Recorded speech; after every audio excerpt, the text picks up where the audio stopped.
জি, আসসালামু আলাইকুম। 1971 সালে বাংলাদেশের মুক্তিযুদ্ধের পুরো সময়টুকুতেই পাকিস্তানি হানাদার বাহিনী কর্তৃক পরিকল্পিতভাবে বাংলাদেশের জ্ঞানী, গুণী ও মুক্ত বুদ্ধিসম্পন্ন মানুষদের হত্যা করে। 1971-এর ডিসেম্বর মাসে স্বাধীনতা যুদ্ধের শেষ পর্যায়ে এসে পাকিস্তান বাহিনী যখন বুঝতে শুরু করে যে তাদের পক্ষে যুদ্ধে যেতে সম্ভব না, তখন তারা নবগঠিত দেশকে সাংস্কৃতিক, সামাজিক ও শিক্ষাগত দিক থেকে দুর্বল এবং পঙ্গু করে দেওয়ার জন্য পরিকল্পনা করতে থাকে। সেই পরিকল্পনা অনুযায়ী 14 ডিসেম্বর রাতে পাকিস্তান বাহিনী তাদের এদেশীয় দোসর রাজাকার আল বদর ও আল শামস বাহিনীর সহায়তায় দেশের শ্রেষ্ঠ সন্তানদের নিজ নিজ গৃহ হতে তুলে এনে নির্মম নির্যাতনের পর হত্যা করে।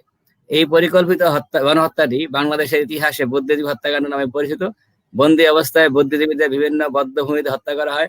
দেশ স্বাধীন হওয়ার পর তাদের ক্ষত বিক্ষত ও বিকৃত লাশ রায়ের বাজার এবং মিরপুর বধ্যভূমিতে পাওয়া যায়। অনেকের লাশ শনাক্ত করা যায়নি, পাওয়াও যায়নি বহু লাশ। 1971-এ 14 ডিসেম্বর নির্মম হত্যাকাণ্ডের কথা স্মরণ করে প্রতি বছর 14 ডিসেম্বর বাংলাদেশে পালিত হয় শহীদ বুদ্ধিজীবী দিবস। আগামীকাল 14 ডিসেম্বর বাংলাদেশের শহীদ বুদ্ধিজীবী দিবস। বুদ্ধিজীবী হত্যাকাণ্ড এবং আমাদের দায় নিয়ে আজকের আমাদের ফেসবুক লাইভ। এই লাইভে উপস্থিত আছেন বীর মুক্তিযোদ্ধা ও বিশিষ্ট সাংবাদিক অজয় দাস গুপ্ত, সাথে আছেন ডক্টর হাসান শাফি শিবলি, প্রফেসর অ্যানথ্রোপোলজি ডিপার্টমেন্ট, ঢাকা বিশ্ববিদ্যালয়। সাথে আরো যুক্ত হবেন প্রফেসর ডক্টর জিয়া রহমান, অপরাধ বিজ্ঞান বিভাগ, ঢাকা বিশ্ববিদ্যালয় এবং প্রভোস্ট জিয়া হল, ঢাকা বিশ্ববিদ্যালয়। আমরা প্রথমেই সাংবাদিক অজয় দাস গুপ্ত দাদার কাছে আমাদের প্রথম প্রশ্ন আর কি, জানার আগ্রহ আর কি, যে গণহত্যার পাশাপাশি সমান্তরালভাবে 1971 সালে 9 মাসেই বুদ্ধিজীবী হত্যাকাণ্ড চলেছিল।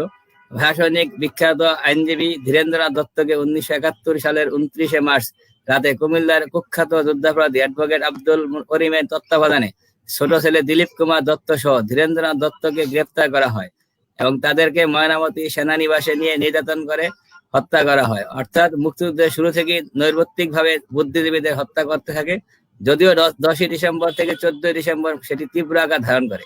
আপনি একজন মুক্তিযোদ্ধা হিসেবে মুক্তিযুদ্ধের 9 মাসে বুদ্ধিজীবী হত্যাকাণ্ডের কিভাবে স্মৃতিচারণ করবেন? আপনার স্মৃতি রোমন্থন কিভাবে করবেন স্যার?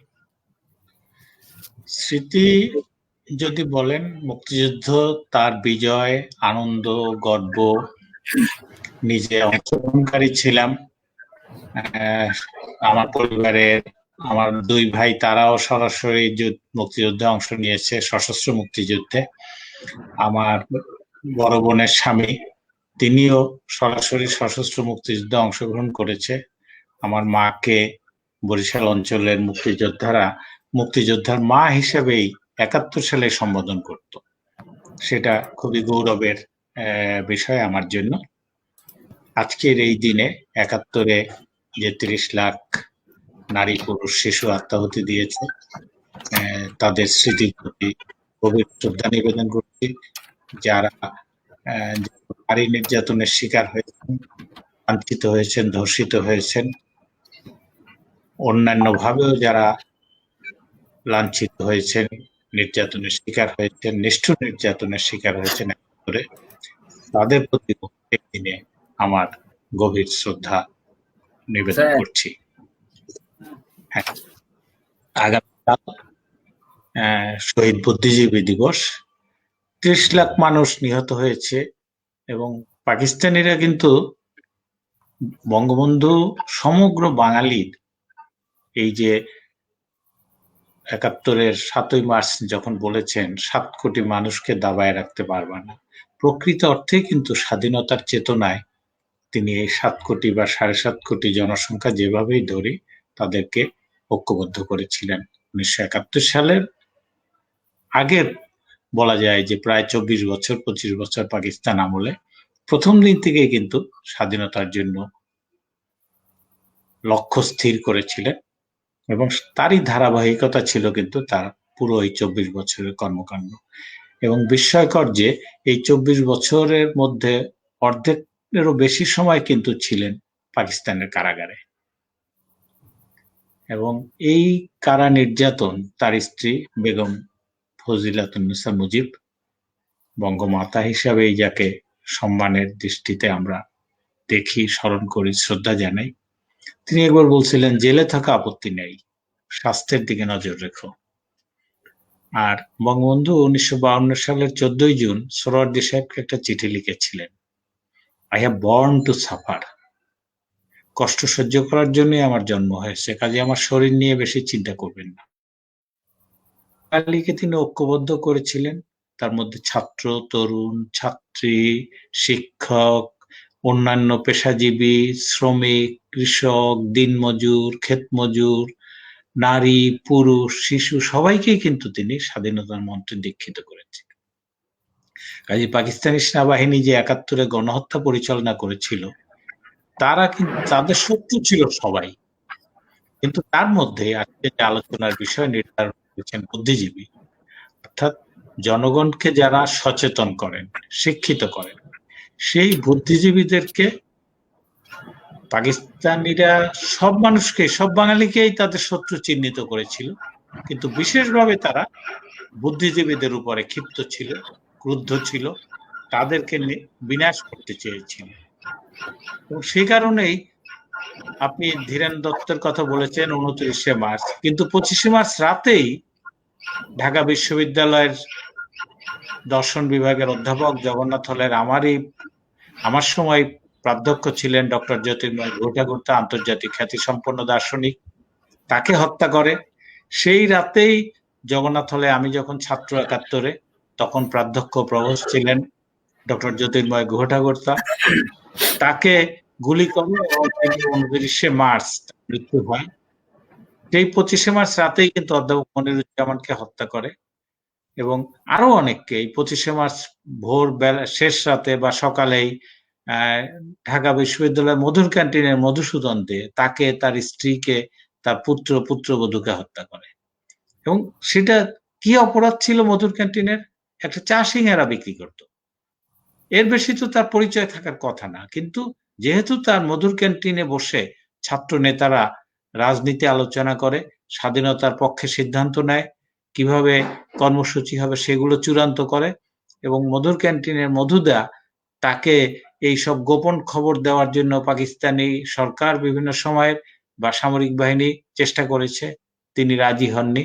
এই একটি কারণেই কিন্তু ২৫শে মার্চ শেষ রাতে বা ২৬শে মার্চ খুব ভোরের দিকে তাকে হত্যা করে।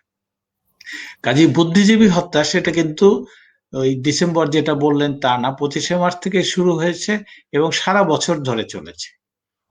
চূড়ান্ত পর্যায়ে যখন দেখলো যে পরাজয় নিশ্চিত, তখন এই আলবদর বাহিনী জামাত ইসলামের একেবারেই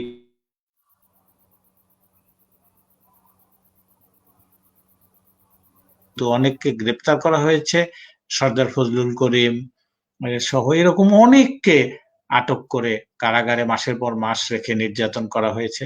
আপনারা শহীদ আলতাফ মাহমুদ জানেন, আগস্ট মাসে যখন এই যে শহীদ জননী জাহানারা ইমাম, তার পুত্র রুমি, এদেরকে যখন অস্ত্র সহ গ্রেপ্তার করে গেরিলা বাহিনী ক্রাক প্লাটুনের সদস্য, এই গেরিলাদের আশ্রয় দেওয়া, তাদের অস্ত্র লুকিয়ে রাখা, এই অপরাধে সেই ২১-এর গানের আব্দুল গাফফার চৌধুরীর গান, সেটা সুরকার আলতাফ মাহমুদ, তাকে ধরে নিয়ে গিয়ে নিষ্ঠুর নির্যাতন চালিয়ে হত্যা করে।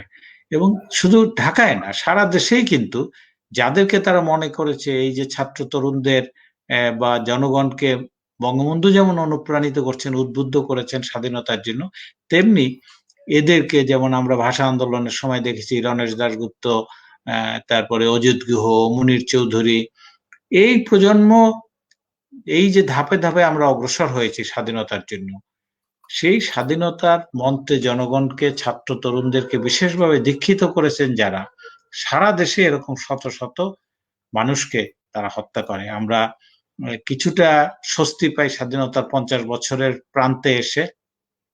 আমাদের মুক্তিযোদ্ধা মন্ত্রণালয় ১৪০০-র বেশি বুদ্ধিজীবী যাদেরকে হত্যা করা হয়েছে ৭১-এ, তাদের তালিকা করেছেন এবং তাদেরকেও শহীদ মুক্তিযোদ্ধা হিসাবে আলাদা করে স্বীকৃতি প্রদান করেছেন। এই বুদ্ধিজীবী দিবস আরেকটা কারণে আমরা মনে করি যে ধরেন আমাদের জাতীয় স্মৃতিসৌধ আছে সাভারে, কিন্তু এই বুদ্ধিজীবীদের জন্য রায়ের বাজারে এবং মিরপুরে ২টা স্মৃতিসৌধ কিন্তু আছে তাদের স্মরণ করে। এরা আমাদের মুক্তির মন্ত্রে শুধু দীক্ষিত করেননি, এরা কিন্তু ভবিষ্যৎ বাংলাদেশ গড়ে তোলা কিভাবে সম্ভব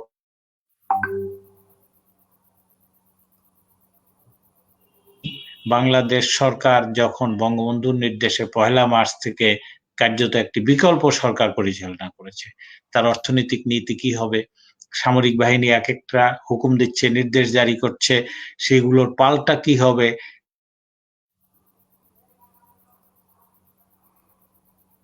কামাল হোসেন এরা যেমন রাজনৈতিক নেতৃত্বে ছিলেন, পাশাপাশি কিন্তু বুদ্ধিজীবীরাও যুক্ত ছিলেন। অধ্যাপক রেহমান সোবহান, অধ্যাপক নুরুল ইসলাম, এদের নেতৃত্বেও কিন্তু এই প্রশাসনিক কাজ দেখার জন্য, অর্থনৈতিক দিকগুলো দেখার জন্য 71-এর 1 মার্চ থেকে 25 মার্চ ব্যাংকিং আওয়ার কি হবে, শুল্ক রাজস্ব আদায় বঙ্গবন্ধু অসহযোগ আন্দোলন করে বন্ধ করে দিয়েছেন, বিকল্প ভাবে কি হবে, অর্থনৈতিক একটা স্বাভাবিক কর্মকাণ্ড পরিচালনা কিভাবে চলবে, সেইগুলো কিন্তু প্রতিদিন এই অসহযোগ আন্দোলন চলাকালে নির্দেশনা দিয়েছেন এবং সেই কাজগুলো কিন্তু রাজনৈতিক নেতৃত্বের পাশাপাশি বুদ্ধিজীবীরাও পরিচালনা করেছেন। কাজেই বুদ্ধিজীবীদের প্রতি ক্ষোভ কিন্তু খুবই স্বাভাবিক ছিল এবং মুক্তিযুদ্ধের বিজয়ের দ্বার প্রান্তে এসে পাকিস্তানি হানাদার বাহিনী এবং গোলাম আজম, মতিউর রহমান নিজামী এদের অনুসারীরা কিন্তু বুঝতে পারছে যে যারা 71-এর 1 মার্চ থেকে 25 মার্চ দেশ পরিচালনা করেছে, যারা 1 মার্চ থেকে 25 মার্চের পরে বাংলাদেশ সরকার কিন্তু মুক্তিযুদ্ধ চলাকালেই আপনারা জানেন প্ল্যানিং সেল গঠন করা হয়েছিল। অধ্যাপক আনিসুজ্জামান এরা, এই স্বদেশ বোস, প্রফেসর মুজাফফর আহমদ রাষ্ট্রবিজ্ঞান বিভাগের, এরা কিন্তু সেই মুক্তিযুদ্ধ চলাকালেই একটা প্ল্যানিং সেল হয়েছিল। আপনারা জানেন যে 25 মার্চ এই যখন গণহত্যা শুরু হয়, গণহত্যা শুরুর ঠিক 2 মাস, 25 মার্চের পরে দেখেন 25 এপ্রিল 25 মে, ঠিক 2 মাসের মাথায় স্বাধীন বাংলা বেতার কেন্দ্র চালু করে এবং এই স্বাধীন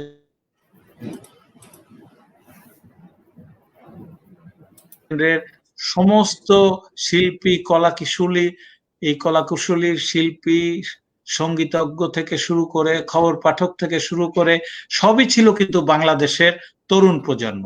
এই রথীন রায় আমার বিশ্ববিদ্যালয়ে বাংলা সে পড়তো, সহপাঠী ছিল। আপনার বুলবুল মহালনবিশ বলেন, আব্দুল জব্বার বলেন, এরা কিন্তু সব তরুণ, আলী জাকের সদ্য প্রয়াত, এরা কিন্তু সব তরুণ। তারা এই শত শত কিলোমিটার পথ পাড়ি দিয়ে, বধ্যভূমি পাড়ি দিয়ে কিন্তু ভারতের মাটিতে গিয়েছে এবং সেখানে একটা পূর্ণাঙ্গ বেতার কেন্দ্র চালু করেছে। কাজী পাকিস্তানের বুঝতে পারছে যে যে জাতির এত প্রাণ শক্তি, যে জাতির বুদ্ধিবৃত্তিগত ক্ষমতা এত বেশি, সেই দেশ স্বাধীন দেশ হিসেবে দ্রুত ভাগে থাকবে, রাজনৈতিক নেতৃত্বের পাশাপাশি বুদ্ধিবৃত্তিগত পরামর্শ দিবে, সহযোগিতা করবে, পরিকল্পনা প্রণয়ন করবে, বাস্তবায়নে ভূমিকা রাখবে, তাদেরকেও সরিয়ে দিতে হবে, ধ্বংস করতে হবে। 13 ডিসেম্বর বা 12 ডিসেম্বর, 10 ডিসেম্বর থেকে এই যে সিরাজউদ্দিন হোসেন সাংবাদিক সহ যাদেরকে, মুনীর চৌধুরী বা অন্য ভাষা আন্দোলনের নেতা, এইরকম যাদেরকে ধরে নিয়েছে, আনোয়ার পাশা, যে এই 71-এর যুদ্ধ শুরুতেই কিন্তু রাইফেল রটি আওরাতের মতো অমর সৃষ্টি উপন্যাস রচনা করেছেন, তারপরে রাশেদুল হাসান, এদেরকে চরম শত্রু গণ্য করেছে। কারণ এরা জানে যে মুক্তিযুদ্ধের বিজয়ের পরে যে বাংলাদেশ যাত্রা শুরু করবে, সেই বাংলাদেশকে উন্নত সমৃদ্ধ করে তোলায় অবদান রাখবে।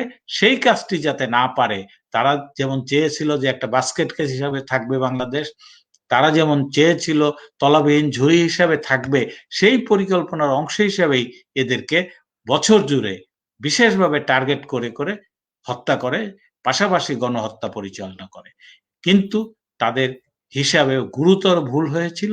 বাংলাদেশের স্বাধীনতা যেমন তারা টিকিয়ে রাখতে পারেনি, স্বাধীনতা পরে বঙ্গবন্ধু মাত্র 3 বছরেরও কম সময়ের মধ্যে কিন্তু দেশকে গড়ে তুলতে পেরেছিলেন, পুনর্গঠনের কাজ প্রায় সম্পন্ন করতে পেরেছিলেন। তিনি যখন দ্বিতীয় বিপ্লবের ডাক দিলেন, সেই দ্বিতীয় বিপ্লবের মূল লক্ষ্য ছিল স্বনির্ভর বাংলাদেশ, দুর্নীতিমুক্ত বাংলাদেশ। বঙ্গবন্ধুকে হত্যা করা হয়েছে, এই একদিকে স্বাধীনতা এনে দিয়েছেন সেই অপরাধে, আর একদিকে হচ্ছে এই দ্বিতীয় বিপ্লবের ডাক দিয়েছেন বাংলাদেশ কৃষক শ্রমিক আওয়ামী লীগ নকশাল গঠন করে। এই হত্যার কারণে আমরা অনেক পিছিয়ে গিয়েছি, কেনটা পূরণ করতে সক্ষম হয়েছেন আমরা বাঙালি জাতি, বাংলাদেশের মানুষ সক্ষম হয়েছি। জাতির জনক বঙ্গবন্ধু শেখ মুজিবুর রহমানের কন্যা জননেত্রী শেখ হাসিনার নেতৃত্বে আজকে আমি শেষ কথাই বলব, স্পেন দাঁড়িয়ে ইতিহাসের মহাকালের ব্যবধান ঘুচিয়ে দিয়েছেন। সেই নতুন বাংলাদেশ আজকে স্বাধীনতার 50 বছরে যাত্রা শুরু করেছে। বঙ্গবন্ধু তার প্রতি শ্রদ্ধা নিবেদন, শহীদ বুদ্ধিজীবীদের প্রতি শ্রদ্ধা নিবেদনের পাশাপাশি আমি এই বঙ্গবন্ধু কন্যা জননেত্রী শেখ হাসিনা এই যে বাংলাদেশকে বঙ্গবন্ধুর আদর্শে গড়ে তুলতে পারছেন, এত রক্তক্ষয়, এত আত্মত্যাগের মধ্যেও এই বাংলাদেশ থেমে থাকেনি, থমকে দাঁড়ায়নি। সেই সংগ্রামে নেতৃত্ব দেওয়ার জন্য আমি বঙ্গবন্ধু কন্যা শেখ হাসিনার প্রতিও শ্রদ্ধা নিবেদন করি, তার আরো উত্তর কাজের সাফল্য কামনা করি। জয় বাংলা, জয় বঙ্গবন্ধু। জি, অসংখ্য ধন্যবাদ। আপনার কাছ থেকে আমরা অনেক মূল্যবান তথ্য এবং যুদ্ধকালীন সময়ে এই বুদ্ধিজীবী হত্যা কিভাবে হয়েছিল সেগুলো একটা প্রাথমিক ধারণা পেলাম, যেটা অনেকেরই জানা ছিল না বা আমার নিজেরও জানা ছিল না। আমি আশা করবো দর্শকরা এই লাইভ থেকে অনেক উপকৃত হবে, তারা অনেক কিছু জানবে, শিখবে। এখন আমি হাসান শিবলি স্যারের কাছে আসছি। স্যার, কেন এবং কোন প্রেক্ষাপটে বুদ্ধিজীবী হত্যার মতো রাজনৈতিক সিদ্ধান্তে পাকিস্তানি সামরিক জান্তা নীল নকশা প্রণয়ন করে? বুদ্ধিজীবী হত্যাকাণ্ডে কি রাজনৈতিক সিদ্ধান্ত? এর রাজনৈতিক প্রভাব যুদ্ধ পরবর্তী স্বাধীন দেশে কতটা ছিল? একটি যুদ্ধে গণহত্যার তালিকা করা বেশ কঠিন, তবে বাংলাদেশে 1971 সালে মুক্তিযুদ্ধের সময় শহীদ বুদ্ধিজীবীদের তালিকা করা কি আসলেই কঠিন কাজ ছিল?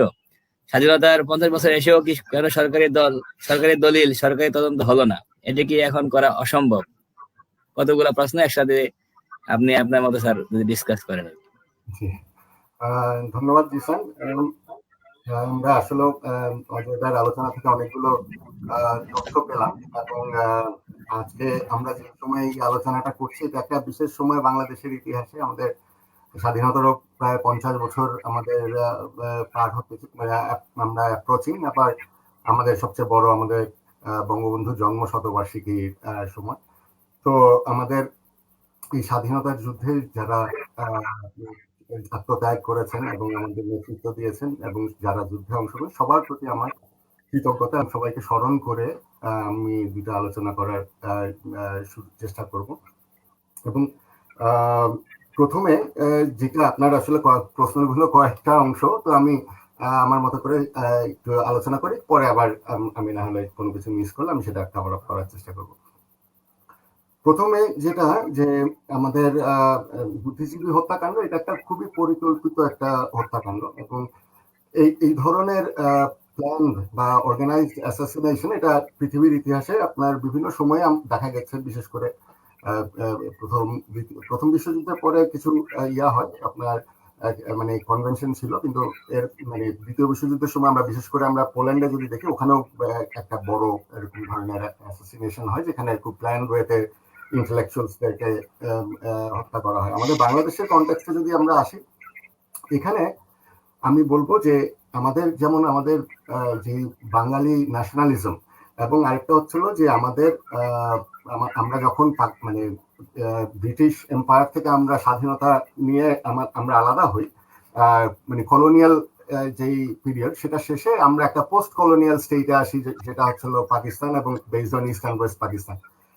এই post colonial mode of exploitation সম্পর্কে, যে কিভাবে দুইটা উইং একই পাকিস্তানের, এবং একটা উইং আরেকটা উইং কে এক্সপ্লয়েট করছে, সেইটার ইকোনমিক্স, সেইটার সোশিওলজি ইত্যাদি বিভিন্ন তথ্য কিন্তু আমরা আসলে আমাদের বিভিন্ন ইন্টেলেকচুয়ালসদের মধ্যে থেকেই এই আলোচনাগুলো আসে। এবং বঙ্গবন্ধু যে রাজনৈতিক ডিসিশন, অনেক কিছুর ক্ষেত্রে বঙ্গবন্ধু এই খুব ক্লোজ কন্ট্যাক্টে ছিলেন, বা উনিও এই জিনিসগুলোকে নেতৃত্বে নিয়ে এসেছিলেন। এই এক্সপ্লয়টেশন গুলোকে উনি দূর করার জন্যই উনি ওনার নেতৃত্ব বা বাঙালি জাতিকে তিনি অর্গানাইজ করেছেন।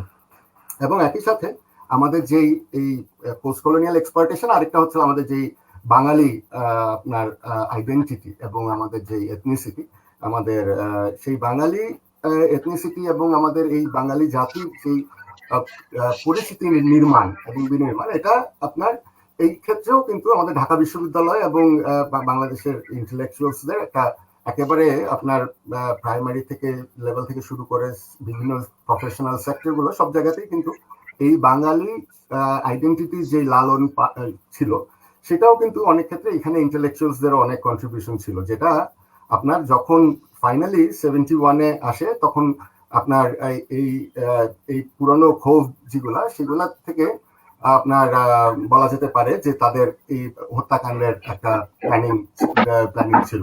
এবং যেটা দাদা কিছুক্ষণ আগে বলেছেন যে আসলে তো প্রথম দিন থেকেই যে বুদ্ধিজীবীদের হত্যাকাণ্ড চলছিল এবং মাঝে মাঝে বিভিন্ন ধারাবাহিক ভাবে বুদ্ধিজীবীদেরকে হত্যা করা হয়েছে। আপনার যেটা সর্বশেষে 14ই ডিসেম্বর এটা জিনিসটা একেবারে একটা কালেকটিভ ফেজে আসে। এই ক্ষেত্রে আমি আবার আরেকটা দিকেও একটু আলোচনা করার চেষ্টা করব, সেটা হচ্ছে হলো যে কিছু রিসেন্ট আপনার পাবলিকেশন এবং যেটা ডিসক্লোজ করা হয় কিছু টপ সিক্রেট ডকুমেন্টস আপনার আমেরিকা থেকে এবং আমাদের এদিকের বিভিন্ন জায়গা থেকে, তো পার্টিকুলারলি আমেরিকান কিছু টপ সিক্রেট ডকুমেন্ট যখন ডিসক্লোজ করা হয় পাবলিকের জন্য, সেখানে দেখা যায় যে পার্টিকুলার একটা বইয়ের কথা আমি বলবো যে আপনার ব্লাড টেলিগ্রাম এবং the Nixon Kissinger and forgotten genocide.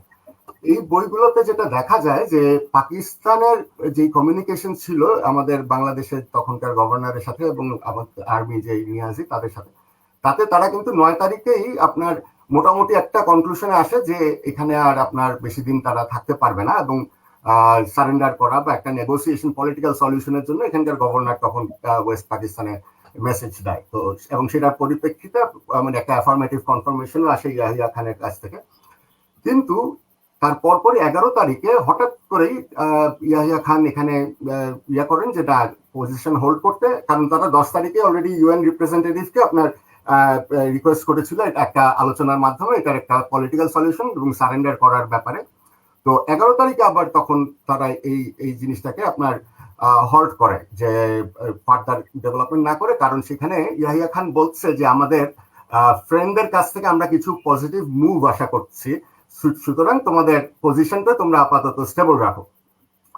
এইটা আপনার একটা মেসেজ আসে এবং এর মাঝখানে 9 থেকে 11 তারিখের মধ্যে যেটা ঘটে সেটা হচ্ছিল আপনার কিসিঞ্জার এবং চাইনিজদের সাথে, চাইনিজ যে এনভয় ছিল আপনার ইউএন পার্মানেন্ট রিপ্রেজেন্টেটিভ অ্যাম্বাসেডর এবং তখন জর্জ ডব্লিউ বুশও ছিলেন ইউএস এর permanent representative ambassador in the United Nations, এদেরকে নিয়ে একটা আপনার খুব সিক্রেট একটা মিটিং করে। সেই মিটিং এর ডকুমেন্টস গুলোই অ্যাকচুয়ালি আমাদের এই বইটাতে, যে প্রফেসর গ্যারি বাজ উনি হচ্ছেন professor of politics at Princeton university, উনি তার বইতে এই আলোচনাগুলো করেছেন এবং এই তথ্যগুলো সমন্বয় করেছেন 2013 সালে আপনার এটা পাবলিশ। তো এবং সেখানে উনি দেখান যে কিসিঞ্জার কিভাবে খুব ডেসপারেটলি চাইনিজদেরকে, চাইনিজ এনভয়কে তিনি কনভিন্স করার চেষ্টা করেন যে তারা যেন আপনার ইন্ডিয়াতে অ্যাটাক করে, সো দ্যাট আপনার ওরা যদি চাইনিজ বর্ডার ইন্ডিয়ান বর্ডারে অ্যাটাক করে তখন ইন্ডিয়ানরা আপনার কনফিউজড হয়ে যাবে এবং বাংলাদেশে তখন তারা আসলে তাদের যে সাপোর্ট ছিল সেটা তারা রিট্রিট করবে অথবা অ্যাটলিস্ট স্টপ করে ফেলবে। এবং ওই সুযোগে এইদিকে আপনার ওরা 7th fleet, US 7th fleet সেটাও মুভ করছিল আমাদের সমুদ্রের দিকে, এদিকে আমাদের বঙ্গোপসাগরের দিকে। তো তারা ফিজিক্যালি এই ওয়ারে তারা পার্টিসিপেট করবে সামহাউ। কিসিঞ্জার আপনার এখানে যথেষ্ট ডিপ্লোম্যাটিক এবং ডেসপারেট বলবো আমি, ডিপ্লোম্যাটিক রোল প্লে করার চেষ্টা করেন যে পাকিস্তানকে সামহাউ সেভ করার জন্য আমাদের এই যুদ্ধে তাদের নিশ্চিত পরাজয়ের হাত থেকে। এবং যেই পরাজয়টা আমার এখানে পয়েন্ট যেটা সেটা হচ্ছিল যে যেই আমরা মানে এই কমিউনিকেশন গুলো দেখে আপনার যেটা মনে হয় যে ওরা হয়তো 10, 11 বা 12 তারিখে সর্বোচ্চ ওদের সারেন্ডার করার কথা, সেখানে এই জিনিসটাকে তারা পজ করে কিসিঞ্জারই উদ্যোগেই আসলে এটা কিছুটা ডিলে করে আফসল তারা সেটা পারে নাই, কারণ চাইনিজরা সেইভাবে তাদেরকে রেসপন্ড করে নাই। চাইনিজ ডিপ্লোম্যাটিক এনভয় অনেক ম্যাচিওরলি ডিল করেছে সেই সিচুয়েশনটা, কারণ পাকিস্তান বারবার চাইনিজদেরকে যে মেসেজটা দিয়েছে যে আমাদের east Pakistan will become another Nepal এবং west Pakistan will become Bhutan or something like that, এরকম একটা পরিস্থিতি তৈরি হবে যদি চাইনিজরা এখানে হেল্প না করে এবং আমেরিকানরা হেল্প না করে।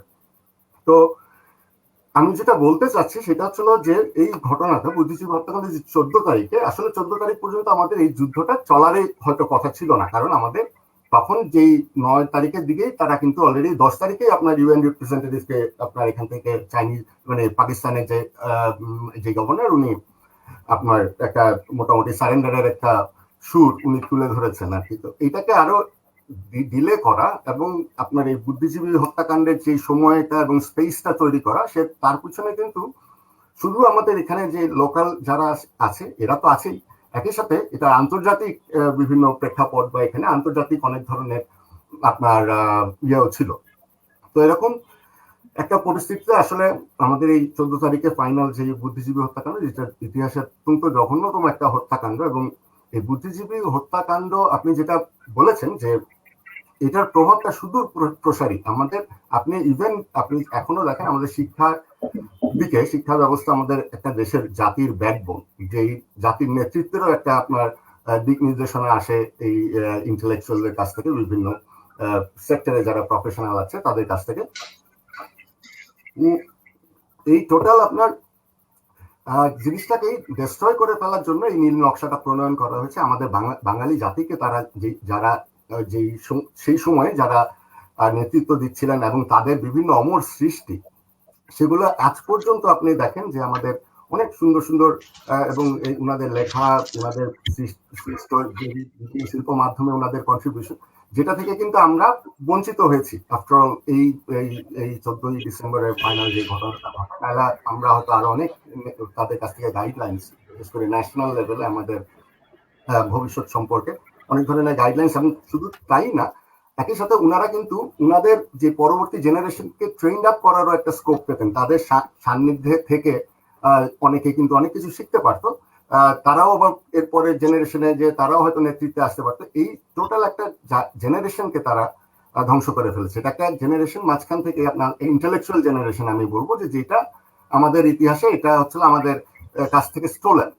কারণ হয় কি যে এটা তো একটা কন্টিনিউয়াস প্রসেস, যে আমি একজন শিক্ষক, আমি নিজে লেখাপড়া করব এবং একই সাথে আমার ছাত্রদেরকেও আমি লেখাপড়া শিখাবো, তাদেরকেও আবার তৈরি করব, তারা আবার তাদের পরবর্তী প্রজন্মকে তৈরি করবে। এই ধারাবাহিকতা যেটা, এটার মধ্যে দিয়ে এটাকে বন্ধ করে ফেলে মাঝখান থেকে একটা জেনারেশনকে এখানে আমাদের কাছ থেকে ছিনিয়ে নেওয়া হয়েছে, এবং যেটার জন্য আমি মনে করি যে বাংলাদেশে আপনার অনেক সুদূর প্রসারী প্রভাব এটা দেখা যায়। যে আমাদের বর্তমান যে ব্যবস্থাগুলো আছে সেই দিক থেকেও যদি আমরা বলি যে এটা আমাদের জন্য একটা দুর্ভাগ্যজনক ঘটনা, এবং তারা এই জিনিসটা তারা খুবই পরিকল্পিত ভাবেই এই হত্যাকাণ্ডগুলো ঘটিয়েছে। আপনার তৃতীয় প্রশ্নের যে জায়গাটা, যে আমাদের আসলে দুর্ভাগ্যটা আমাদের বলতে গেলে যে আমরা এখনো আপনার সঠিক কোনো সংখ্যা বা সঠিক এবং নির্দিষ্ট আপনার ইনফরমেশন আমাদের নেই। কারণ বিভিন্ন সূত্র থেকে আমরা বিভিন্ন ধরনের তথ্য পাই এই আমাদের বুদ্ধিজীবী হত্যাকাণ্ড এবং তাদের সম্পর্কে। কারণ কিছু গভর্নমেন্ট ডকুমেন্ট আছে যারা বলছে যে এটা ভ্যারি করতেছে নাম্বার, যে 232 থেকে প্রায় 1111 পর্যন্ত, এবং একটা ডকুমেন্ট হয়তো কিছু ডিটেলস ইনফরমেশনও দেয়, কিন্তু কোনোটাই তারাই ক্লেম করছে যে এটা কমপ্লিট কোনো আপনার লিস্ট না এই হত্যাকাণ্ডে। যেমন একটা ইয়েতে বলছে, একটা সোর্স বলছে যে 1109 জন, এবং তার মধ্যে 21 জন বিশ্ববিদ্যালয়ের শিক্ষক, 59 জন কলেজ টিচার্স, 270 জন সেকেন্ডারি স্কুল টিচার্স, 637 জন প্রাইমারি স্কুল টিচার্স, 50 জন পলিটিশিয়ানস, 41 জন লয়ার্স, 13 জন জার্নালিস্ট এবং 16 জন আরো বিভিন্ন পেশা। এরকম আমরা বিভিন্ন সূত্র থেকে আপনার এই তথ্য, বিভিন্ন ধরনের তথ্য পাই। তো এটা আসলে আমাদের, আপনি যেটা বলেছেন, যে আমিও মনে করি যে সরকারি দিক থেকে একটা সুষ্ঠু উদ্যোগ নিলে পরে, একটা কমিশন তৈরি করে, তাহলে ধীরে ধীরে এদের, কারণ ইনাদের জীবন, ইনাদের স্যাক্রিফাইস এই সম্পর্কে আমাদের পরবর্তী প্রজন্ম আসলে জানা উচিত। শুধু নাম না, নামের সাথে ওনাদের কন্ট্রিবিউশন এবং যেইটা থেকে আমরা বঞ্চিত হয়েছি, তাদের যে কন্ট্রিবিউশনের ধারা, সেগুলো সম্পর্কে আমাদের আসলে আমাদের জেনারেশন, আমাদের পরবর্তী জেনারেশন গুলোর জানা দরকার। সেই জন্য আমাদের এটা আপনার, কারণ এটা সরকারি উদ্যোগেই সম্ভব, একটা বড় উদ্যোগের প্রয়োজন। এটা আপনার প্রাইভেট বা স্মল স্কেলে ইন্ডিভিজুয়াল রিসার্চার দিয়ে এতটা কম্প্রিহেন্সিভ লিস্টিং করানো সম্ভব না। এবং এই ডকুমেন্টেশন গুলো প্রয়োজন, আমাদের জাতির জন্যই প্রয়োজন, এবং জাতীয় জীবনে এর গুরুত্ব অনেক গুরুত্বপূর্ণ ভূমিকা পালন করবে আমি মনে করি। এবং এটা যত দ্রুত সম্ভব এই জায়গায় আমাদেরকে কাজ করে যেতে হবে আর কি। আমি এইটুকু বলে আমি আপাতত আমার বক্তব্য এখানে শেষ করছি। জি স্যার। জি, ধন্যবাদ স্যারকে। আমাদের দর্শক আমাদের মাঝে উপস্থিত হয়েছেন ঢাকা বিশ্ববিদ্যালয়ে ইঞ্জিনিয়ারিং ডিপার্টমেন্টের অধ্যাপক ডক্টর জিয়া এবং উনি জিয়া রহমান হলের প্রভোস্ট। উনি একটু দেরি করে চলে আসছেন। স্যার, আমরা সাংবাদিক অজয়দার কাছ থেকে আমরা যুদ্ধকালীন সময়ে বুদ্ধিজীবীদের কিভাবে হত্যা করেছে ওনার এই বিষয়টা স্মৃতিচারণ আমরা শুনেছি। আপনি বিভিন্ন জায়গায় মিস করেছেন এবং শিবলি স্যার উনি যুদ্ধের এই বুদ্ধি হত্যাকাণ্ডের রাজনৈতিক কনটেক্সটে চিন্তা করে উনি ওনার বক্তব্য দিয়েছেন এবং আমাদের যে সংখ্যা নিয়ে যে বিতর্ক আছে একটা, সেই সংখ্যার এটা একটা রাষ্ট্রীয় উদ্যোগে একটা সংখ্যা নির্ধারণ করা যায় কিনা তদন্ত করে বা কমিশন করে হোক, এই বিষয়টা উনি উপস্থাপন করেছেন। আপনার কাছে স্যার আমার প্রশ্ন, জাহানার ইমামকে যুদ্ধাপরাধী দেলোয়ার হোসেন সাইদিও জাতীয় সংসদে জাহান্নামের ইমাম বলে কটাক্ষ করেছিল। আবার জাফর ইকবাল স্যারকেও এখন প্রায় সকল সাম্প্রদায়িক অপশক্তি বিকৃত নামে কটাক্ষ করে। হুমায়ুন আজাদ স্যারের হত্যা প্রচেষ্টা একইভাবে যারা মুক্ত বুদ্ধি চর্চা করছে, অসাম্প্রদায়িক চর্চা করছে, তাদেরকে হয় শারীরিকভাবে আক্রমণ করছে অথবা ক্যারেক্টার অ্যাসাসিনেশন করা হচ্ছে। অপরাধ বিজ্ঞানের যে অপরাধ প্রবণতা বিষয় বলা আছে সেটিকে ৭১ সালের বুদ্ধিজীবী হত্যাকাণ্ডে বর্তমানে বুদ্ধিজীবীদের উপর আক্রমণের কোনো সাদৃশ্য বহন করে কিনা, আপনি অপরাধ বিজ্ঞানে একজন শিক্ষক বা প্রফেসর হিসেবে যদি একটু মূল্যায়ন করতে পারেন। ধন্যবাদ। আমি প্রথমে ক্ষমা চেয়ে নিচ্ছি, আমি একটু দেরি হয়েছে, আমার আর একটা মিটিং এ ছিলাম। তবে এটা মানে যতটা না অপরাধ বিজ্ঞানের বিষয় থেকে আপনার ব্যাখ্যা করতে হবে, তার চেয়ে বেশি আসলে রাজনৈতিক। এটা অজয় দা নিশ্চয়ই এটা বলেছেন অলরেডি, এবং এটি আপনাকে সেই রাজনৈতিক ফ্রেম থেকেই কিন্তু আসলে জিনিসটি দেখতে হবে। কারণ আমরা ক্রিমিনোলজির ভাষায় যেগুলো আমরা যেই ধরনের জায়গা ব্যবহার করি, যে আলোচনাগুলো করি, সেগুলো মূলত মানুষ কেন মানে অপরাধ করে। এখন সেটা আমরা খুবই মাইক্রো লেভেলে, মেসো লেভেলে, মাঝামাঝি লেভেলে কোনো গ্রুপ কোনো অপরাধ করলে সেটা নিয়ে আমরা কথা বলি, এবং তার মধ্যে যখন আমাদের এগুলো বিগ ফ্রেমে যেই অপরাধগুলো হয়, সেটা কিন্তু আপনি যেমন জেনোসাইড স্টাডিজ আপনি দেখেন, সেটা কিন্তু আর অপরাধ বিজ্ঞান বা ক্রিমিনোলজির মধ্যে সীমাবদ্ধ থাকে না, এবং এটা সমাজ বিজ্ঞান ডিসিপ্লিন থেকে, নৃবিজ্ঞান ডিসিপ্লিন থেকে শুরু করে মানে আমাদের যে রাষ্ট্রবিজ্ঞান, সব জায়গায় কিন্তু আপনার এই আলোচনাগুলো হয়। তো সেই জায়গায় আমি বলবো যে আপনি যেই বিষয়গুলো বললেন, এটি মূলত আমি বলবো যে 1971 সালের যেই বিষয়টি হয়েছিল তারই একটি ধারাবাহিকতা, এবং সেই ধারাবাহিকতায় আমরা যেমন শুধুমাত্র বিশ্ববিদ্যালয়ের শিক্ষক বা কলেজ বা স্কুলের শিক্ষকদেরই কিন্তু আমরা হারাইনি, আমাদের জাতির যে শ্রেষ্ঠ সন্তান সমস্ত জায়গায়, এবং যে পেশাজীবী এবং অ্যাজ এ হোল আমরা যাদেরকে ইন্টেলিজেন্সিয়া বলি, এই সবাইকেই কিন্তু কাতেল করেছে 1971 সালে আলবদর রাজাকার বাহিনী যেগুলো ছিল, বিশেষ বদর বাহিনী যেটা মানে আমরা দেখেছি সে সময় শুরুটা হয়েছিল। কিন্তু আপনি যদি অপারেশন সার্চলাইট, যেটা 1971-এর 25শে মার্চের রাত থেকে, সেটার মধ্য দিয়ে আপনি একেবারে ঢাকা বিশ্ববিদ্যালয়কে কেন্দ্র করেই কিন্তু শুরু হয়েছিল। তো কাজেই আপনি যদি মানে 14ই ডিসেম্বরে এর পূর্ণতা হয়তো পেয়েছিল, কিন্তু তারা প্রথম থেকেই আসলে এই বিষয়টি তাদের একটা মানে, এবং এটা আমরা যত ঐতিহাসিক যে সমস্ত নিদর্শন আছে, বিশেষ করে আমাদের ইন্টারন্যাশনাল যে সমস্ত পাবলিকেশন আছে, সে সমস্ত জায়গায় কিন্তু ভেরি ক্লিয়ার যে তারা একদম প্রথম থেকেই এটি একটা মানে আমি বলবো যে আলাদা করে এই বিষয়টি তারা দেখতে চেয়েছে, এবং তাদের এজেন্ডার মধ্যেই এই আমাদের যেই বুদ্ধিজীবী সম্প্রদায় ছিল তাদের মারার একটা পরিকল্পনা, হত্যা করার একটা পরিকল্পনা তাদের ছিল।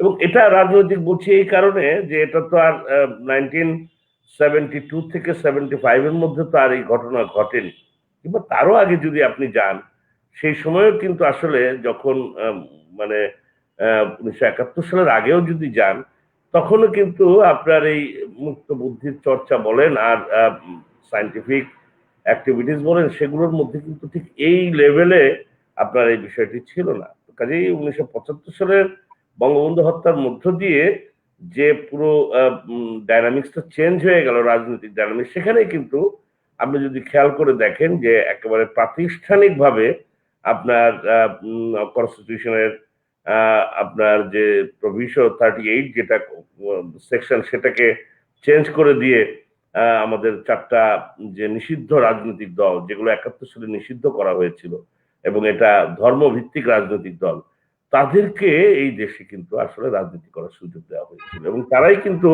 কালে কালে আমরা দেখেছি যে এটা একটা বাংলাদেশের যে একটা মুক্তিযুদ্ধ, যার মধ্যে অসাম্প্রদায়িক চেতনা, যার মধ্যে গণতান্ত্রিক প্রক্রিয়া, যার মধ্যে সমাজতন্ত্র এগুলো ছিল, সেগুলোকে এবং বাঙালি জাতীয়তাবাদ সেগুলোকে কিন্তু আলটিমেটলি নির্বাসনে দিয়েই কিন্তু একটা ঠিক পাকিস্তানের আদলে কিন্তু একটি রাষ্ট্র ব্যবস্থা কায়েম করা হয়েছিল। এবং বঙ্গবন্ধু হত্যার মধ্য দিয়ে আপনি যদি আবার দেখেন যে সেই পাকিস্তানের স্বীকৃতি, সৌদি আরবের স্বীকৃতি, চায়নার স্বীকৃতি, যারা আমাদের মুক্তিযুদ্ধের বিরোধিতা করেছিল, তার মানে মোটামুটি এই মানে আমাদের 75 থেকে একেবারে যে দুটো সামরিক শাসকের আমলে কিন্তু কোনো না কোনো ভাবে কেউ কেউ, যেমন জেনারেল এরশাদ, তিনি ম্যাকিয়াভেলিজমের রাজনীতি করেছেন, তিনি কখনো মুক্তিযোদ্ধাদের কাছে গিয়েছেন, তিনি কখনো বঙ্গবন্ধুর মাজার জিয়ারত করেছেন, কখনো তিনি একেবারে খুবই আপনার প্রগ্রেসিভ লোকজন তাদেরকেও তার একেবারে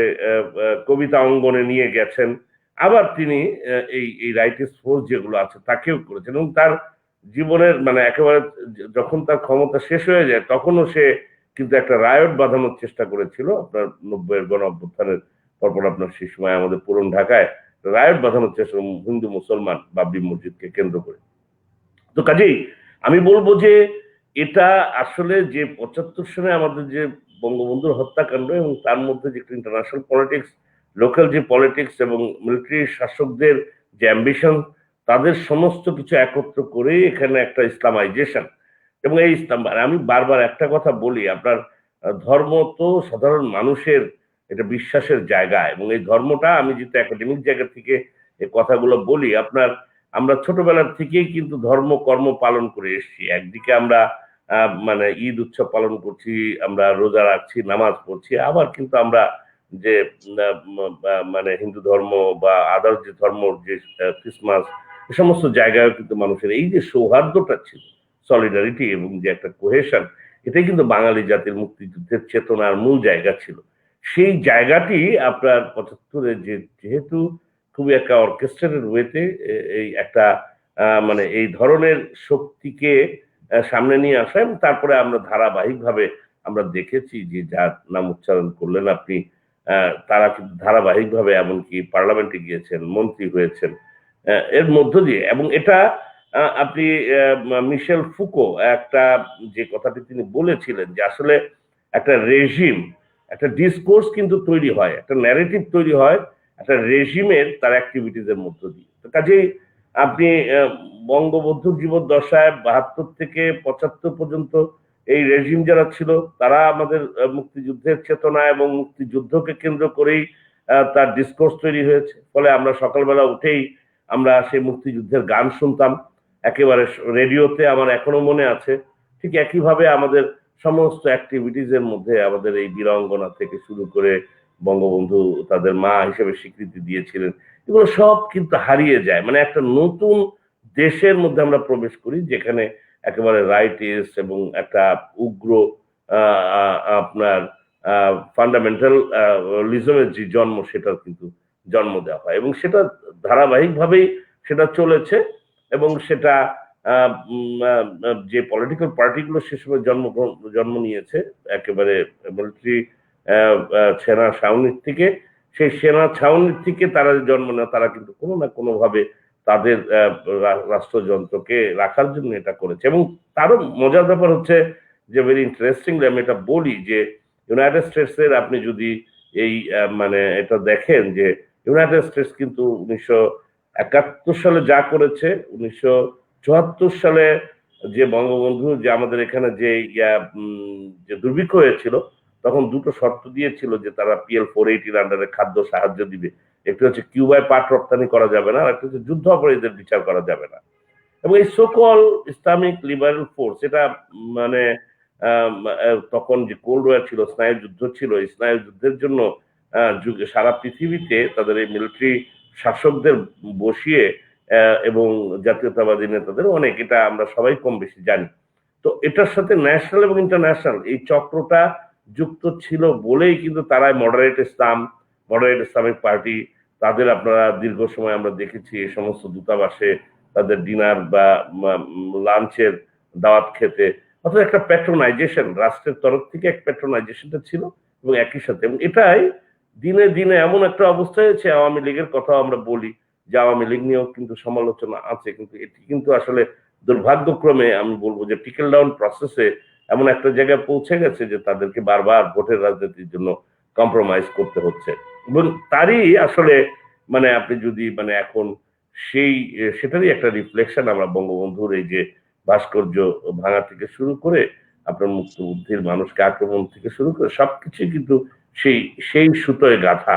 এবং এটাই আমি বলবো যে হাসানুল শাফির বক্তব্য আমি শুনছিলাম যে আপনি এটা যদি এই ধরনের উদ্যোগ আপনি যদি এটাকে খুবই মানে আপনি মানে কনসিস্টেন্ট ওয়েতে যদি আমরা এগুলো অ্যাব্রাপ্ট বা অ্যাডহক ভিত্তিতে যদি আমরা কোনো পলিসি ফর্মুলেট করি তাহলে কিন্তু এটা হবে না। এবং এই যে আমাদের বুদ্ধিজীবীদের যে হত্যাকাণ্ড ঘটেছে এগুলো আমরা আসলে যে ডিসকোর্সের কথা বলেছিলাম সেই ডিসকোর্সটা আমরা তৈরি করতে পারি। কাজেই বর্তমান সরকার ডেফিনেটলি মুক্তিযুদ্ধের সরকার, কিন্তু তাদের সময় এটা আরো ব্যাপক আকারে বাড়া দরকার ছিল যে বুদ্ধিজীবীদের নিয়ে আপনার তাদের নিয়ে গবেষণা কেন্দ্র কিংবা আমাদের যে সমস্ত আপনার যেই বিদেশে যে সমস্ত আমাদের মানে দূতাবাসগুলো আছে সেই সমস্ত জায়গা থেকে এটা যে একটা মানে এটার এই ডিসকোর্স এখন কিন্তু স্বীকৃতি কিছু কিছু আসছে, কিছু কিছু কাজের জন্য কিন্তু আপনি দেখেন আমরা 52 ভাষা আন্দোলন এবং বুদ্ধিজীবী হত্যাকাণ্ড সব স্বীকৃতি কিন্তু ইউনেস্কো থেকে পাচ্ছি। কিন্তু এটাকে যদি আপনি আরো ব্যাপক আকারে বাড়াতে পারতেন তাহলে এই ডিসকোর্সটা তৈরি হতো যে এই দেশটি আসলে বুদ্ধিজীবী যারা 1971 সালে যারা যাদেরকে হত্যা করা হয়েছে তাদেরই দেশ, তাদেরকে হত্যা করা হয়েছে মানে হচ্ছে বাংলাদেশকে হত্যা করা হয়েছে এবং সেটি আসলে প্রকৃত বাংলাদেশ। সেটা আসলে আমরা দুর্ভাগ্যক্রমে আমরা কেউই তৈরি করতে পারিনি বলে বরং আমরা রাষ্ট্রীয় পর্যায় থেকে বিভিন্নভাবে যেমন এদেরকে প্যাট্রোনাইজ করা হয়েছে, ঠিক পলিটিক্যাল পার্টির বিভিন্ন লোকাল এবং বিভিন্ন জায়গায় থেকে কিন্তু এই ধরনের শক্তিকে প্যাট্রোনাইজ করা হয়েছে বলেই কিন্তু তারা কিন্তু এই মহিরুহের আকার ধারণ করছে এবং এই জিনিসগুলো করছে। তো কাজেই আমি বলবো যে সেই সময় হয়তো আমাদের নাই, আমি বলছি যে একটা মুক্তিযুদ্ধের সরকার আছে, কিন্তু তারা কি খুব সিরিয়াসলি এগুলো নিয়ে ভেবেছে, তারা কি এর ধারাবাহিকতা রেখেছে, তারা কি আসলে এটাকে একটা ইনস্টিটিউশনাল শেপ দিতে পেরেছে, এ সমস্ত মানে প্রশ্নগুলো কিন্তু জাতির কাছে রয়েই গেছে। জি, ধন্যবাদ স্যার, আপনাকে অনেক কিছুই জানতে পারলাম। আমি আবার হাসান শাফি সিদ্দিকী স্যারের কাছে আবার একটু প্রশ্ন আছে। আপনি যেহেতু এই শিক্ষক হিসেবে বললেন যে জাতির অনেক ক্ষতি হয়েছে, সেক্ষেত্রে আমার কোশ্চেন যে একজন সবচেয়ে বেশি সংখ্যক বুদ্ধিজীবী হত্যা হয়েছে ঢাকা বিশ্ববিদ্যালয়ের শিক্ষকদের এবং পাশাপাশি রাজশাহী বিশ্ববিদ্যালয়, ঢাকা বিশ্ববিদ্যালয় এবং রাজশাহী বিশ্ববিদ্যালয় মিলে প্রায় 300 শিক্ষক বিশ্ববিদ্যালয় লেভেলে শিক্ষক হত্যা হয়েছে। এই হত্যাকাণ্ডের পিছনে এই আমাদের জাতির যে অপূরণীয় ক্ষতি হয়েছে সেটাকে আপনি কিভাবে বিশ্লেষণ করবেন? এটা আপনার কাছে সর্বশেষ কোশ্চেন, আমাদের অনেক সময় চলে যাচ্ছে sir. Sound sir, sound speaker unmute করতে হবে। আমি তখনও কিছু এই জায়গাটায় কিছু বলার চেষ্টা করছিলাম যে আমাদের এবং একই সাথে আরো দেখতে হবে যে এই যে শিক্ষক এদের একটা বড় অংশ আপনার সোশ্যাল সায়েন্স এবং হিউম্যানিটিজ এইসব ডিসিপ্লিন গুলার অনেক শিক্ষকও এর মধ্যে ছিলেন। তো আমাদের যে মানে আপনার রাজনৈতিক নেতৃত্ব বলেন বা আমাদের যে ইন্টেলেকচুয়াল লিডারশিপ বা আমাদের চিন্তা চেতনা মনন এগুলার বিকাশের জন্য যারা কাজ করে যাচ্ছিলেন এবং সেই জায়গাটা অনেক বৃহৎ ভাবে আপনার ব্যাহত হয়েছে আর এই ইন্টেলেকচুয়ালদেরকে আপনার সরিয়ে দেওয়ার কারণে। এবং ওনারা যদি থাকতেন, আমরা অন্যভাবে যদি জিনিসটা দেখি, তাহলে এই যে স্বাধীনতা পরবর্তী সময় আমাদের দেশের পুনর্গঠনের ক্ষেত্রে বঙ্গবন্ধু যেই উদ্যোগগুলো নিয়েছেন এই স্বল্প সময়ে, উনি যেটা দাদাও বলছিলেন যে 3 বছর এই সময়ে তিনি কিন্তু অনেকাংশেই আমাদের দেশকে আবার আপনার পুনরুদ্ধার বা পুনর্গঠনের কাজগুলো করেছেন এবং নতুন ভাবে আবার দ্বিতীয় রেভলিউশনের ডাক দিয়েছিলেন। তো বঙ্গবন্ধুর এই হাতকে বা ওনার যে ওয়ার্কের যে নেতৃত্বটা ছিল সেইটাতে যদি আমরা ইনারা যদি বুদ্ধিজীবীরা যদি থাকতেন তাহলে অনেক কিছু আরো অনেক সুন্দরভাবে আমাদের দেশ এগিয়ে যেতে পারতাম। জাস্ট শুধু বোঝানোর জন্য বললাম আর কি, যে মানে একটা অল্টারনেটিভ অ্যাপ্রোচ থেকে। তো এবং এই বুদ্ধিজীবীরা একই সাথে তাদের লিগেসিটাও রেখে যেতে পারতেন আমাদের মধ্যে, যারা পরবর্তী জেনারেশনে এসে আমাদের শিক্ষাক্ষেত্রে বলেন বা আমাদের বিভিন্ন ইয়েগুলোতে আপনার দিকগুলোতে অনেক কন্ট্রিবিউট করার যে স্পেসটা তৈরি হতো, যেটা থেকে আমরা বঞ্চিত হয়েছে। আমি মনে করি যেটা যে এই যে বুদ্ধিজীবী হত্যাকাণ্ড, এটার একটা তো হচ্ছে হলো আপনার শর্ট টার্ম বা ইমিডিয়েট ইম্প্যাক্ট, আবার একই সাথে এটার একটা লং টার্ম আপনার একটা বঞ্চনার ইম্প্যাক্ট মানে দিকও রয়েছে, যে যেটা থেকে আমরা আমাদের উত্তরসূরিরা বা স্বাধীনতার পরবর্তী জেনারেশন তারা অনেক লার্জলি আপনার বঞ্চিত আমি মনে করি বুদ্ধিজীবী হত্যাকাণ্ডের এই ঘটনার মধ্যে দিয়ে। এবং পাকিস্তান এবং এটা একই সাথে যেটা আপনার আলোচনা বলছিলাম বা প্রফেসর জিয়াও বলছিলেন, যে এই হত্যাকাণ্ডগুলো কিন্তু ওয়েস্ট পাকিস্তান একটা শুধু এক্সটার্নাল ফোর্স হিসেবে যে এসে আমাদের এখানে কাজটা করেছে তা কিন্তু না। এখানে একই সাথে আমাদের দেশেরও অনেক ট্রেইটার বা রাজাকার, আলবদর, আল শামস, এদের লোকজনও আপনার এই মানুষদেরকে সিলেকশন করা, কিভাবে তাদেরকে লোকেট করা, এগুলো প্রত্যেকটা জিনিস ক্ষেত্রে তারা কিন্তু, এবং এটাকে এক্সিকিউট করা সর্বোপরি। কারণ আমরা জানি যে মোহাম্মদপুরে আপনার বুদ্ধিজীবী হত্যাকাণ্ড ঘটনা হয়েছিল এবং সেটা মূলত আল শামসের ওদের আলবদরের একটা ইয়াতে মানে অর্গানাইজেশনে জিনিসটা করা হয়। তো এটার সাথে এরাও জড়িত, এবং এর সাথে ইভেন হয়তো বিশ্ববিদ্যালয়েরও অনেকে এটার সাথে সম্পৃক্ত থাকতে পারে। তো সব মিলে এগুলো আসলে তদন্ত সাপেক্ষে এবং এটা নিয়ে বিশদভাবে আপনার একটা ট্রাইব্যুনাল করে এগুলো বিচার করা উচিত। কারণ এদের হত্যাকাণ্ডের প্রভাব অনেক সুদূর প্রসারী এবং অনেক বঞ্চিত হওয়ার কারণও সৃষ্টি করেছে তারা, এবং সেটা খুব উদ্দেশ্য প্রণোদিত ভাবেই করেছে, যেন আমরা স্বাধীনতার পর আমাদের দেশকে নিয়ে আগাতে আমরা ব্যাহত হই, বা এই স্বাধীনতার পর বাংলাদেশকে আবার নতুন ভাবে এগিয়ে নিয়ে যাওয়ার কাজটা করতে আমরা যেন ব্যর্থ হই, সেইটার কারণেই তারা এই কাজটা করেছে। এবং যখন ফাইনাল মানে 14 তারিখে যখন করেছে তার কিছুদিন আগেই তারা বুঝতে পেরেছিল যে তারা আর এখানে থাকবে না, সুতরাং যাওয়ার আগে তারা এই পরিকল্পিত হত্যাকাণ্ডটি ঘটিয়ে যায় আমাদের সমস্ত প্রগ্রেসকে বন্ধ করে দেওয়া, আমাদের চিন্তার প্রগ্রেসকে আটকানোর জন্য। তো আপনার এই টোটাল মানে বিষয়ে আমি মনে করি যে আরো সুনির্দিষ্ট তদন্ত সাপেক্ষে এবং এই ব্যাপারে আমাদের আরো স্পষ্ট তথ্য এবং জ্ঞান আমাদের আরো অর্জন করতে হবে, যেটা সরকারি উদ্যোগেই সম্ভব আমি মনে করি। যদিও প্রফেসর জিয়াও একটু আগে বলেছেন যে আমরা তো এই মুক্তিযুদ্ধের সরকার, যেখানে বর্তমানে প্রধানমন্ত্রী মাননীয় প্রধানমন্ত্রী শেখ হাসিনা, তার নেতৃত্বে কিন্তু আমরা অর্থনৈতিক মুক্তির দিকে অনেক দূর আমরা এগিয়েছি। আমাদের এই কোভিড সময়েও আমাদের যে ইকোনমিক কন্ডিশন সেটাও অনেক স্টেবল এবং অনেক মানে যেটা আনএক্সপেক্টেড, আপনার অর্থনীতিবিদদের অনেক মডেলের প্রেক্ষাপটেও বলা যেতে পারে যে আমাদের এই অর্জন অবশ্যই প্রশংসার দাবি রাখে আমাদের বর্তমান সরকারের নেতৃত্বে। কিন্তু একই সাথে আমাদের প্রত্যাশাও ওই জায়গায় যে এই ধরনের আপনার এই বুদ্ধিজীবী হত্যাকাণ্ডের মতো একটা ঘটনা, এটাকে আর রাষ্ট্রীয় ভাবে যদি এটাকে আরো ইনভেস্টিগেট করা হয়, কমিশন করা হয়, এবং এইটা নিয়ে যদি আমাদেরকে আরো উদ্যোগ নেওয়া হয়, তাহলে আমরা হয়তো আমাদের পরবর্তী জেনারেশন আমরাও কৃতজ্ঞ থাকবো, এটা থেকে আমরা অনেক কিছু জানতে পারবো। ধন্যবাদ। জি ধন্যবাদ স্যার। আমি একটু দাদার কাছে আসবো। দাদা, আপনি হয়তো জানেন যে 1972 সালে প্রথম বিজয় দিবসের যে সরকারের স্মারক গ্রন্থ ছিল, সেখানে 989 জন বুদ্ধিজীবীর সংখ্যা বলা হয়েছে, এবং 1954 সালে শহীদ বুদ্ধিজীবী কোষ গ্রন্থে 232 জনের বুদ্ধিজীবী কথা বলা হয়েছে, এবং 1972 সালে নিউজ উইকে প্রকাশিত প্রতিবেদনে আমরা পাচ্ছি 1070 জন বুদ্ধিজীবী। এই যে সহস্রাধিক বুদ্ধিজীবী হত্যাকাণ্ড ঘটনা ঘটলো, এতে আমাদের সদ্য স্বাধীন দেশে আপনি মুক্তিযোদ্ধা, আপনি বেশি অনুভব করবেন আমাদের অর্থনৈতিক, সাংস্কৃতিক এবং শিক্ষাঙ্গনে কি ধরনের প্রভাব অনুভূত হয়েছিল আপনাদের কাছে। সাথে আপনি শাফি স্যারের একটা বিষয় উনি উত্থাপন করেছেন, যেটা আজকেও আমি এটা লেখা লিখছি, এটা প্রকাশিত হয়েছিল, যে যুদ্ধাপরাধী ট্রাইব্যুনাল যেরকম বিচার হয়েছে, আর বুদ্ধিজীবী হত্যাকাণ্ডের বিচারের বিষয়ে সরকার কোনো পদক্ষেপ নিতে পারে কিনা, আপনি কি মনে করেন একজন মুক্তিযোদ্ধা হিসেবে? কারণ আপনি সবচেয়ে বেশি ভালোবাসেন দেশকে, কারণ আপনারা মুক্তিযুদ্ধ করেছেন, আমাদের সেই সুযোগটা নাই।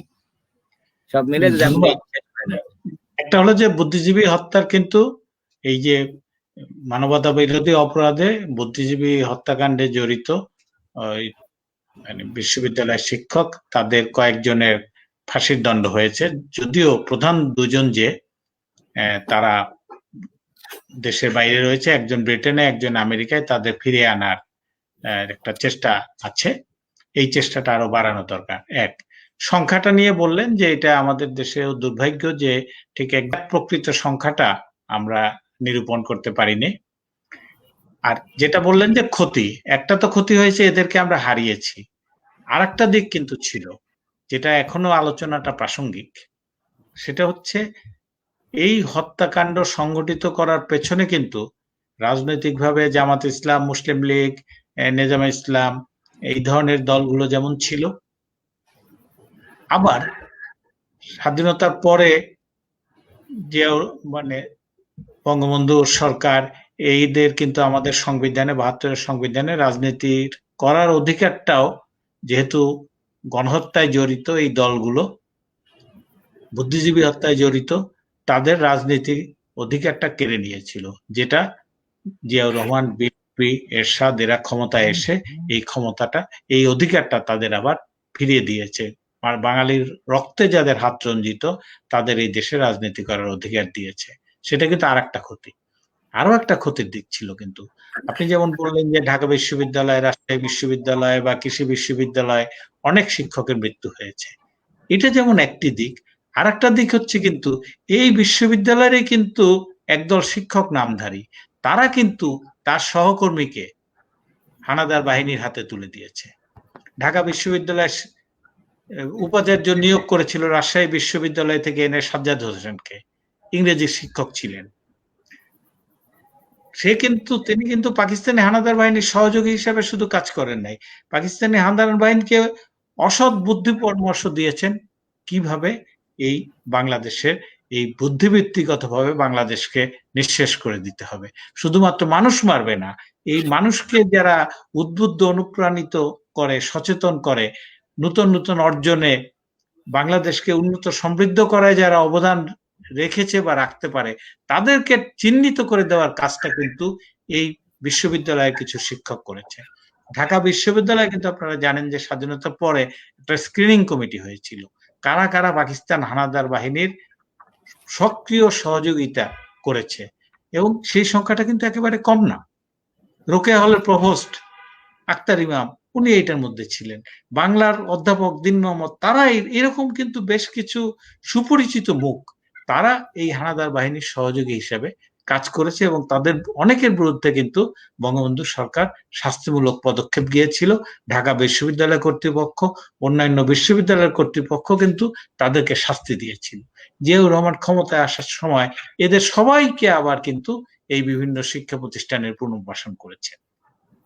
আজকে যে এই ধর্মান্ধপন্থী গোষ্ঠীর পুনরুত্থান, এই মহলটি যারা ৭১-এ বুদ্ধিজীবীদের হত্যায় জড়িত, গণহত্যায় যারা পাক বাহিনীর সহযোগী, এদের সহযোগী হিসেবেই কিন্তু এই ৭১-এ এরা পরবর্তীকালে সামরিক শাসকদের সাথে যুক্ত হয়ে এবং অন্যান্য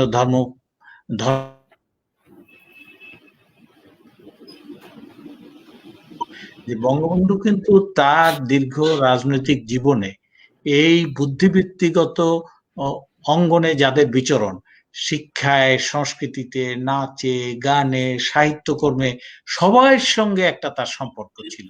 এই যে বলা হয় যে ৬ দফা তিনি প্রণয়ন করেছেন, বুদ্ধিজীবীদের কিন্তু পরামর্শ নিয়েছেন কিভাবে ৬ দফার অর্থনৈতিক দাবি দেওয়াগুলো থাকবে, রাজনৈতিক, এবং একটা ঘনিষ্ঠ যোগাযোগ সম্পর্ক, প্রতি নিয়মিত তাদের সঙ্গে কিন্তু ভাবের আদান প্রদান হতো। এই বুদ্ধিবৃত্তিগত জগতে যারা ছিলেন প্রত্যেকের, অনেকের সঙ্গেই, যারা নিহত হয়েছেন বা যারা নির্যাতিত হয়েছেন, কিংবা ৭১-এ মুজিবনগর সরকারের সঙ্গে গিয়ে যারা কাজ করেছেন, তাদের সবার সঙ্গেই কিন্তু বঙ্গবন্ধুর একটা একেবারে আত্মিক সম্পর্ক ছিল। এবং বঙ্গবন্ধু নিজে কতটা পাণ্ডিত্যপূর্ণ, পাণ্ডিত্যের জগতে তার বিচরণ ছিল, বিচক্ষণতা, বুদ্ধিবৃত্তির জগতে তার বিচরণ ছিল, সেটা কিন্তু তার এই যে অসমাপ্ত আত্মজীবনী, কিংবা কারাগারের রোজনামচা, কিংবা আমার দেখা গণচীন, এইসব লেখায় কিন্তু আমরা পেয়ে যাই যে কতটা দূরদর্শী ছিলেন, কতটা প্রজ্ঞা তিনি ধারণ করতেন। ইতিহাস, ঐতিহ্য, বাঙালি সংস্কৃতি শুধু না, বিশ্ব রাজনীতি, অর্থনীতি সম্পর্কে তার কতটা গভীর জ্ঞান ছিল, তার প্রমাণ কিন্তু এইসব বইয়ের মধ্যে আছে আর কি। এবং আরেকটা দিক, আমাকে অধ্যাপক রেহমান সোবহান অন্তত 20 বছর আগে বলেছেন যে বঙ্গবন্ধুর সঙ্গে আমরা যখন অর্থনীতিবিদরা কথা বলতাম, বিশ্ববিদ্যালয়ের শিক্ষকরা অধ্যাপকরা যখন কথা বলতাম, তখন মনে হতো হার্ভার্ড, কেমব্রিজ, অক্সফোর্ডের সেরা শিক্ষকের কথা শুনছি, আলোচনা শুনছি। এতটা পণ্ডিত ছিলেন, এতটা জ্ঞানের ভান্ডারে তিনি সমৃদ্ধ ছিলেন। কাজেই এই যে অংশ নিয়ে তার কর্মকাণ্ড ছিল এবং বাংলাদেশকে স্বাধীন করার জন্য যাদের সঙ্গে মিলিতভাবে দশকের পর দশক কাজ করেছেন, সেই অংশটাকে, যেমন বঙ্গবন্ধুকে পাকিস্তানের কারাগারে নিয়েছিল, তারা তো ফাঁসি দেওয়ার জন্য নিয়ে গিয়েছিল, বিশ্ব চাপে আমাদের মুক্তিযোদ্ধাদের কারণে তিনি মুক্তি পেয়েছেন, নইলে তারা দণ্ডটা দিয়েছিল। যদি আমরা 16 ডিসেম্বর তাদেরকে নিঃশর্ত আত্মসমর্পণে বাধ্য না করতাম, তাহলে তো তার এই দণ্ড কার্যকর হয়ে যেত। কাজে তাকে যেমন তারা শেষ করতে চেয়েছিল, যাদের চারপাশে তিনি সমবেত করেছিলেন তাদেরকেও তারা শেষ করতে চেয়েছিল। এবং তারা সেই সময় কাজ করেছিল, তাদের সহযোগী যারা এখনো বাংলাদেশের রাজনীতিতে, তারা কিংবা তাদের আদর্শ, মন্দ আদর্শ, বদ আদর্শ, অসত্য আদর্শ, অসৎ চিন্তার যারা ধারক বাহক, সেই শক্তি বাংলাদেশে এখনো সক্রিয় আছে। তাদের ব্যাপারে আমাদেরকে, বিশেষ করে আপনাদের মতো তরুণ প্রজন্মের যারা, তারা সতর্ক থাকবেন, সেই প্রত্যাশা আমার এই শহীদ বুদ্ধিজীবী দিবসের প্রাক্কালে, বিজয় দিবসের প্রাক্কালে রাখছি। ধন্যবাদ দাদা। আচ্ছা, বুদ্ধিজীবী হত্যাকাণ্ড এবং আমাদের দায় আজকে আলোচনার যে মূল প্রতিপাদ্য বিষয়ে আসছে যে আমাদের সরকার অন্তত এই বিষয়টা নজর দেওয়া হোক যে বুদ্ধিজীবীদের স্বাধীন তদন্ত কমিশন হোক এবং এটা তদন্ত হোক এবং বিচারের আওতায় আনা হোক, এবং দেশ এবং জাতির জন্য যেটা আগামী দিন ইতিহাসের জন্য আমাদের খুব প্রয়োজন। আপনাদের লাইভে অংশগ্রহণের ধন্যবাদ জানাচ্ছি দাদা অজয় দাশগুপ্ত এবং প্রফেসর হাসান শাফি শিবলি স্যার এবং প্রফেসর জিয়া স্যারকে। উনি এই মুহূর্তে লাইভে নাই।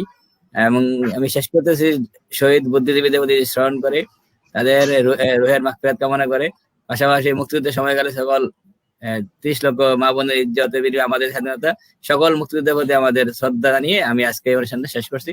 আল্লাহ হাফেজ। জয় বাংলা, জয় বঙ্গবন্ধু।